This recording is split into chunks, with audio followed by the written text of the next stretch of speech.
Halo semuanya guys, kembali lagi sama gue Aldo di Detektif Aldo. Dan hari ini gue ingin membahas sebuah hal yang luar biasa. Yang ini beneran, aku gak bohong guys, luar biasa menarik ya.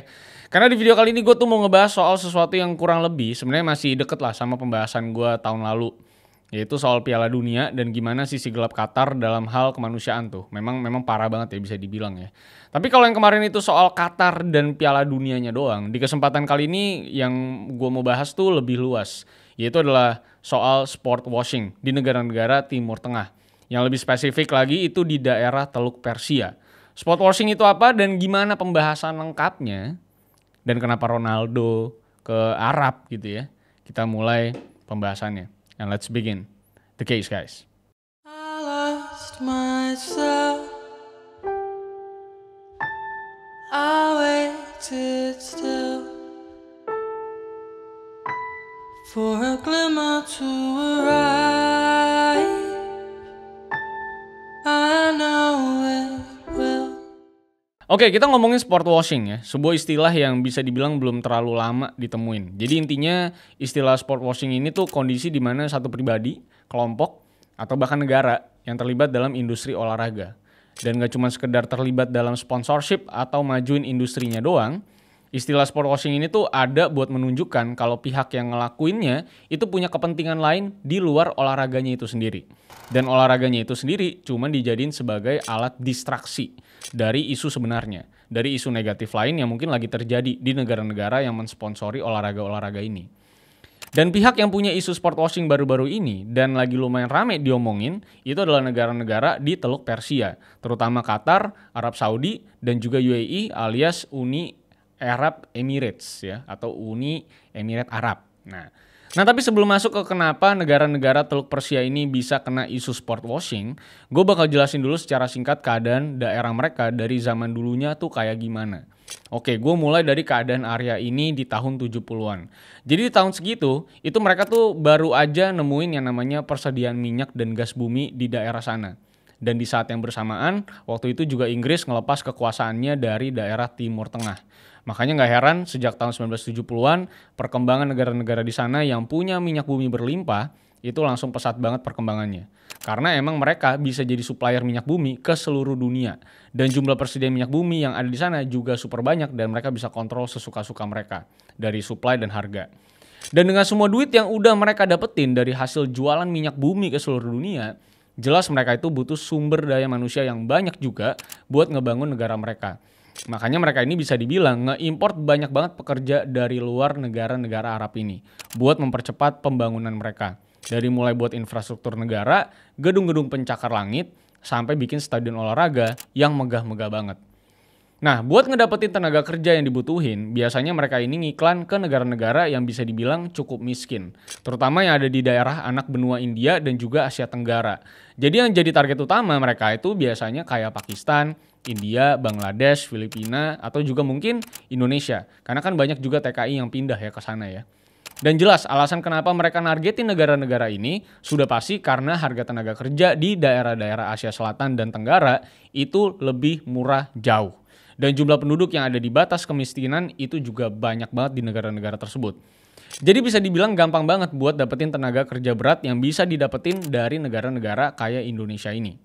Jadi gedung-gedung mewah dan convention-convention super besar yang ada di negara-negara Arab di 10-15 tahun terakhir, kayak contohnya Expo 2020 yang ada di UAE, itu bisa dibilang mayoritasnya dikerjain sama tenaga kerja asing tadi. Yang udah jelas dibayar lebih murah juga dan kondisi parahnya lu udah bisa lihat di video gue sebelumnya di tahun lalu. Tapi pertanyaannya di titik ini tuh, seberapa murah pekerja-pekerja ini dibayar sama perusahaan kontraktor yang ada di sana? Dan jawabannya itu murah parah banget. Jadi masih sama kayak video gue yang soal Qatar World Cup tahun lalu. Laporan yang ada dari pekerja Expo 2020 di UAE itu juga nunjukin kalau mayoritas pekerja konstruksi alias kuli bangunan yang ada di sana itu cuma digaji sekitar 100 sampai 250 dolar per bulan. Jadi 3 jutaan. Mirip-mirip sama kuli di Indonesia, bahkan lebih mahal kadang-kadang. Padahal secara keseluruhan ini negara tuh udah maju dan kaya banget. Yang biaya buat hidup nyaman di sana aja itu harusnya ada di sekitar di atas 1.000 dolar atau 15 juta rupiah. Jadi udah pasti pekerja-pekerja kasar yang ada di Dubai dan daerah Arab lainnya tentunya nggak bakal bisa hidup cukup apalagi nyaman. Padahal di awalnya mereka tuh ditawarin kerjaan di sana dengan gaji yang lumayan gede dan fasilitas yang cukup oke. Tapi kenyataannya ya mereka digaji cuma 100 sampai 250 dolar per bulan. Makanan juga nggak dikasih dengan layak. Dan tempat tinggal juga bisa dibilang jadi faktor paling ancur dalam fasilitas pekerja-pekerja ini. Karena sama dengan keadaan-keadaan pekerja-pekerja stadium Qatar World Cup, di banyak konstruksi lain juga keadaan tempat tinggal mereka itu juga kurang lebih sama bobroknya. Dengan 8 orang, ya 8 orang lebih lah dalam satu kamar. Dan satu toilet itu harus dipakai barengan sama 30 orang lain, lo bayangin. Ini kayak toilet SPBU yang dipakai banyak orang. Pasti hancur banget kondisinya. Jadi kebayang gak tuh ya, itu toilet meledaknya kayak gimana. Dan untuk jam kerja juga sama. Mereka ini dipaksa buat kerja 12-15 jam per hari tanpa duit lembur di negara yang bisa sampai 50 derajat Celcius suhunya. Panasnya kayak apa tuh. Dan Jumat, Sabtu, Minggu itu juga mereka masuk. Yang intinya pantang libur sebelum pingsan guys ya. Mesti minum extra jos. Nah terus, kenapa kagak balik ke negara-negara asal aja ini orang-orang yang memang tidak digaji dengan layak ini? Dan sebenarnya di tahap ini tuh kurang lebih udah pernah gue bahas juga di video Qatar. Tapi gak apa-apa, gue bahas lagi aja supaya gak perlu bolak-balik ke video itu ya. Jadi jawaban kenapa ini orang-orang gak balik ke negara asal mereka, itu bukan karena pilihan dan kemauan mereka. Tapi karena mayoritas orang-orang yang kerja di sana itu rela bayar biaya masuk ilegal ke agensi yang nyari pekerja dengan iming-iming gaji besar kan. Jadi ini orang-orang yang lagi mau nyari duit malah rela ngutang gitu buat ngelok posisi mereka di perusahaan-perusahaan yang ada di Arab tersebut. Dan yang jadi masalah lain di sini itu ada di bagian jumlah uang yang harus dibayarin. Yang rata-rata itu ada di 1.000 sampai 2.000 US dollar. Yang makanya dengan gaji 100 sampai 250 dolar per bulan, mau sampai kapan lu nabung buat ngebalikin duit pinjaman yang lu jumlahnya itu sekitar 10 sampai 20 kali lipat dari gaji lu tiap bulan. Dan itu juga dipotong sama biaya hidup lu sehari-hari. Jadi ya nggak bisa bayar utangnya gitu, jadi nggak bisa pulang. Dan selain itu, ini agensi-agensi atau perusahaan yang ngerekrut mereka juga, itu ada yang nggak sekedar ngutangin karyawannya doang. Tapi mereka juga kadang bisa nyita paspor mereka tanpa persetujuan. Dan ya walaupun kalau lu nggak setuju juga, ya tetap aja kudu setuju ujung-ujungnya. Yang padahal nahan paspor karyawan asing itu tindakan ilegal di Uni Arab Emirat. Dan ironisnya, salah satu faktor penyebab dari penahanan paspor ini juga ada di sistem sponsorship atau perekrutan imigran yang ada di negara-negara Arab yang mereka sebut itu sebagai kafala system alias modern slavery. Jadi dengan kafala system ini, agensi-agensi swasta itu jadi punya peran utama dalam perekrutan imigran. Dan pemerintah setempat itu bisa dibilang nggak ikut campur dalam perizinannya. Makanya kalaupun ada agensi-agensi yang ngelakuin penipuan, pemerasan, atau bahkan sampai penahanan paspor, negara itu nggak bisa ngapa-ngapain juga. Karena mayoritas agensi-agensi nakal ini itu juga bukan dari Arab, tapi dari negara asal para pekerja-pekerja itu sendiri. Jadi kalau pekerjanya asal India, ya agensinya juga asal India. Kalau Filipina, ya Filipina. Dan begitu terus dan seterusnya. Makanya kalau sampai ini pekerja-pekerja kabur, yang jadi harapan mereka tuh ya paling dideportasi ke negara asal dan akhirnya bisa pulang. Tapi kenyataannya yang sering terjadi itu, ini orang-orang lebih milih buat tetap tinggal dan kerja rodi di sana daripada kabur dan diancam sama perusahaan tempat mereka bekerja. Atau malah jadi tahanan karena dianggap jadi imigran gelap di sana. Jadi takut dipenjara, Jack. Jadi mendingan turutin aja. Dan masalah ini juga nggak berhenti sampai di pekerja konstruksi aja, tapi juga ke pekerjaan lain kayak satpam, tukang bersih-bersih, atau bahkan sampai asisten rumah tangga. Dan teruntuk yang bagian asisten rumah tangga, kalian yang seumuran sama gue sih harusnya tahu berita-berita dulu di TV soal kekerasan yang dialamin banyak TKW di Arab. Dan ini juga masih berlaku sampai sekarang. Bahkan gak cuma ke tenaga kerja Indonesia doang, tapi juga ke banyak tenaga kerja wanita asal negara-negara lain. Karena bahkan di esainya Profesor Bernard Freeman dari New York University, dia juga nemuin kasus pekerja-pekerja wanita yang gak cuma ngalamin kekerasan, tapi juga dipaksa buat kerja di rumah bordil atau tempat-tempat lain buat jadi PSK, lo bayangin. Jadi memang udah separah itu keadaan di negara-negara tersebut atau negara-negara teluk ini yang udah bisa dikategorikan sebenarnya sebagai indirect human trafficking juga sebenarnya. Makanya gak heran juga kalau negara-negara teluk Persia ini itu jadi concern sama banyak organisasi kemanusiaan yang kesel juga sama sistem kafala ini. Yang bisa dibilang gak ngasih keamanan buat para tenaga kerja asingnya dan malah jadi wadah perbudakan modern. Negara yang cukup aneh. Nah kalau kita sekarang udah tahu soal isu forced labor atau modern slavery yang ada di negara-negara Arab tadi, jadi cukup relate kan apa hubungannya negara-negara ini sama sport washing. Dan yang jelas isu utama yang berusaha ditutupin di negara-negara ini tuh ya tentunya adalah isu kemanusiaan yang tadi gue bahas. Yang masih berlangsung dari dulu sampai sekarang. Tapi pertanyaannya kenapa negara-negara Arab yang udah bener-bener kaya dan banyak banget duitnya itu harus ngelakuin penutupan fakta kayak gini? Padahal dulunya itu ya kayak nggak terlalu peduli gitu sama isu-isu yang kayak gini. Dan jawaban itu tentunya ada di sektor ekonomi. Karena Arab itu pastinya kaya dari bisnis minyak bumi. Sedangkan ketersediaan minyak bumi itu kan tentunya tidak selamanya bisa ada terus. Dan mereka juga harus shifting dari bisnis tambang ke bisnis lain. Yang dalam konteks ini lo harusnya tahu bahwa mereka akan mulai berubah ke bisnis pariwisata. Tapi apa sebegitu berdampaknya ini sport washing buat nutupin isu kemanusiaan yang sebenarnya kalibernya udah gede banget. Dan ini tuh bisa kalian coba lihat aja dari usaha mereka ngelakuin sport washingnya tuh kayak gimana. Contoh paling gampangnya itu sebenarnya ada di olahraga sepak bola. Dimana tim Al Nassr asal Riyadh itu ngebeli Cristiano Ronaldo dari Manchester United. Dan di Al Nassr itu Ronaldo tuh dibayar dengan gaji 200 juta dolar per tahun, lo bayangin. Atau sekitar 3 triliun rupiah gitu kan. Itu bisa pensi seumur hidup di Indonesia. Jadi lu bayangin aja itu pemain udah di usia akhir-akhir karir malah dibeli Arab Saudi dan gajinya jadi 3 triliun per tahun. Dan gak cuma Ronaldo yang ke Al Nassr. Tahun ini juga Al Ittihad yang jadi rival Al Nassr itu ngebeli Karim Benzema dari Real Madrid.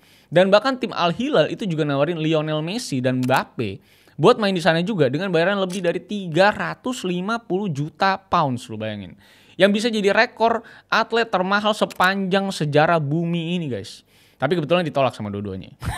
Dan Bang Messi juga malah main di Amerika bareng sama David Beckham gitu kan. Tapi balik lagi ke sport washing ini.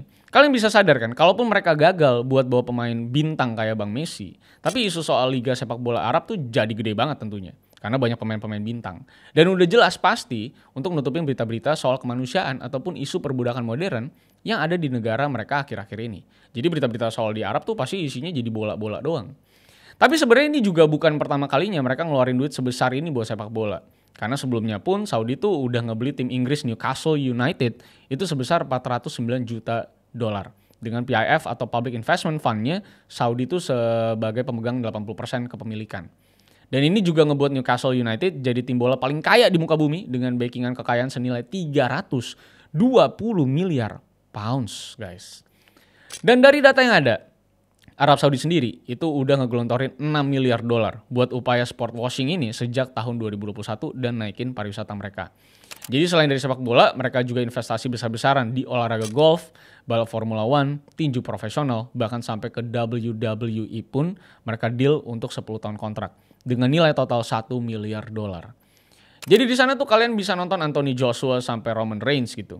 Karena beneran semua olahraga-olahraga dan atlet-atlet gedenya itu ditarikin semua buat kerja di sana. Lu bayangin ya, ada kan scene-scene gulat-gulat di Arab gitu ya. Nah tapi apa sebenarnya dampak buruk sport washing ini? Selain dari tujuan utamanya yang mau nutupin isu kemanusiaan negara. Dan jawabannya itu ada di industri olahraganya itu sendiri. Karena walaupun semua dari kita juga tahu kalau pasti semuanya itu balik lagi ke duit. Tapi seenggaknya di industri yang ada sekarang itu masih ada keseimbangannya antara duit dan passion para atletnya di tiap cabang olahraga internasional. Dan yang paling gampang itu ya kayak kita ngelihat sepak bolanya aja deh.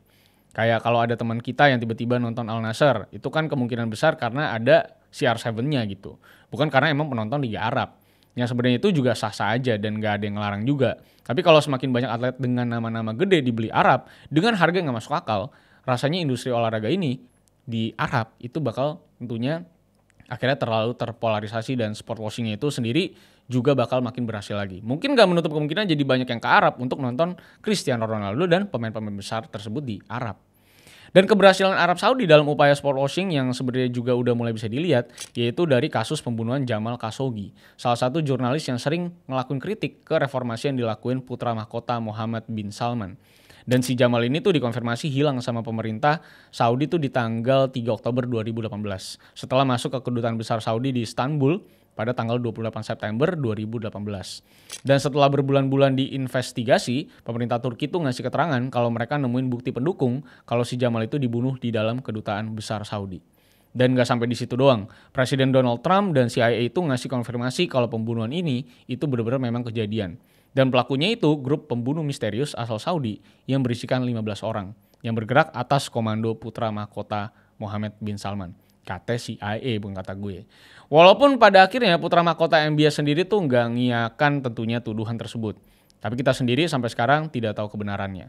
Karena memang semenjak MBS menjabat jadi Perdana Menteri, hukuman pancung yang dilakuin pemerintah Saudi tuh mulai makin banyak. yang bahkan pernah ngehukum mati 81 orang di satu hari yang sama di tahun lalu. Jadi memang banyak kecurigaan lah yang tertuju ke putra mahkota Muhammad bin Salman. Ditambah lagi dia juga berkuasa penuh di Saudi, dan yang diduga ngelakuin pembunuhan ini tuh adalah Tiger Squad, satuan khusus Arab Saudi, yang diduga punya riwayat ngilangin orang-orang yang ngekritik pemerintah, yang mungkin lain kali bisa gue bahas. Dan memang kalau sampai ngilangin nyawa aja dijabanin gitu ya, negara-negara ini tentunya bisa juga dibilang ngelakuin hal-hal lain yang bisa dibilang lebih minor dalam hal sport washing. Jadi di tahun 2014 tuh diduga make jasa global PR firm asal Portland buat bikin narasi-narasi baik tentang Piala Dunia ceritanya. Dan tahun kemarin juga kabarnya banyak akun sosmed yang dihack sama hacker-hacker India setelah ngeluarin kritikan mereka ke publik soal Qatar World Cup. Makanya dari sini kita bisa ngelihat kalau sport washing tuh dampaknya bisa segede itu, menutupi isu sebenarnya. Dan bahkan nggak cuma soal penutupan isu perbudakan modernnya doang di sana, tapi dari sisi industri olahraga dan kebebasan rakyatnya pun juga jadi kena, bahkan sampai ngilangin nyawa jurnalisnya juga. Jadi ngebawa Cristiano Ronaldo dan nyoba buat ngambil Messi ke Arab tuh bukan cuma buat keren-kerenan dan buang-buang duit minyak doang sebenarnya. Tapi dibalik itu pemimpin-pemimpin negara-negara Teluk Persia ini itu juga punya kepentingan politik tersendiri buat nutupin banyak kasus kemanusiaan mereka yang udah berjalan sejak puluhan tahun lalu. Yang sekarang akhirnya makin ketutup karena isinya berita-berita Arab adalah sport washing. Isinya adalah beli-beli pemain gitu ya. Seru kan kita dibohongin ya. Kalau biasa kita dibohongin sama ya berita-berita ecek-ecek, sekarang kita benar-benar dibohongin sama berita-berita mengerikan seperti beli Ronaldo, Messi, Mbappe ya. Dan kita jadi lupa bahwa negara-negara tersebut sebenarnya menindas banyak negara-negara kecil termasuk Indonesia juga. So, kalau misalkan punya pendapat dengan kasus ini adalah bisa dibilang chapter 2 dari video yang sudah gue buat di tahun lalu soal Qatar World Cup yang segitu gilanya. Dan sekarang makin kesini kelihatan banget bahwa usaha sport washing yang dilakukan sama negara-negara Teluk Persia ini semakin mengerikan. Bahkan sampai nggak bisa dibendung. Lu mau ngapain aja, kena bala lu sama mereka. Powernya ada di mana-mana guys. Jadi kalian bisa drop di kolom komentar. Kira-kira apa opini kalian terkait dengan isu kali ini. So thank you guys for watching. Jangan lupa untuk like, share, dan subscribe kalau misalkan suka dengan video kali ini. Dan sampai jumpa di kasus-kasus selanjutnya. Karena masih banyak kasus menarik yang bisa kita bahas. So see you on the next case guys. I lost myself. I waited still for a glimmer to arise.